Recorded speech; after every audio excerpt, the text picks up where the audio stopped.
Review of Razakar. ఇండియాకి స్వాతంత్రం వచ్చింది 1947లో అయితే హైదరాబాద్కి మాత్రం 1948లో వచ్చింది. దానికి కారణం నిజాం కాలంలో రజాకర్ చేతిలో బానిసలు ఉండేవారు హిందువులు. సో వాళ్ళని ఇస్లాంలో కన్వర్ట్ చేసి హైదరాబాద్ని తుర్కిస్తాన్గా మార్చాలని 200 ఏళ్ల చరిత్ర గల నిజాం సంస్థానం యొక్క అల్టిమేట్ గోల్. సో అక్కడున్న ప్రజలకి భారత ప్రభుత్వానికి రజాకర్ వ్యవస్థ మధ్య జరిగిన యుద్ధమే ఈ మూవీ యొక్క plot. And after watching this movie నా ఎక్స్పీరియన్స్ చెప్పాలంటే పర్లేదు, బాగానే ఉంది.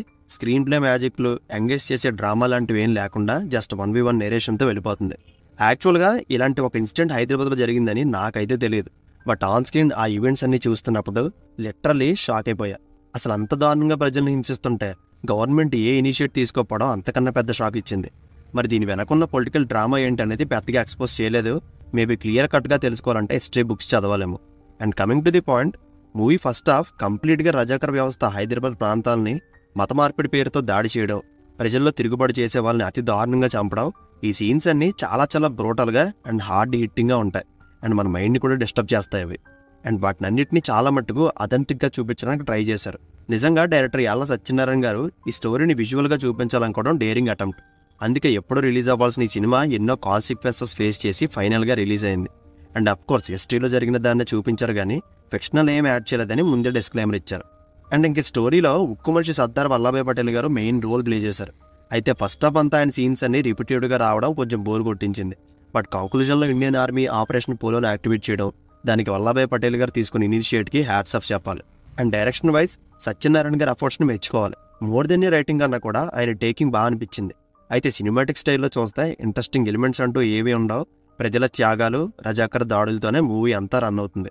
అండ్ 2 hours 45 minutesలో 2 hours పైన ఇది ఉంటుంది.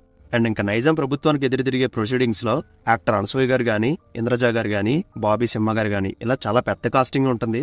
ప్రతి ఒక్కరూ వాళ్ళకి ఇచ్చిన రోల్స్లో 100% జస్టిఫై చేశారు. ముఖ్యంగా కాసిం రాజీవ్ రోల్లో రాజ్ అర్జున్ గారి పెర్ఫార్మెన్స్ షో స్టీలర్ అని చెప్పాలి.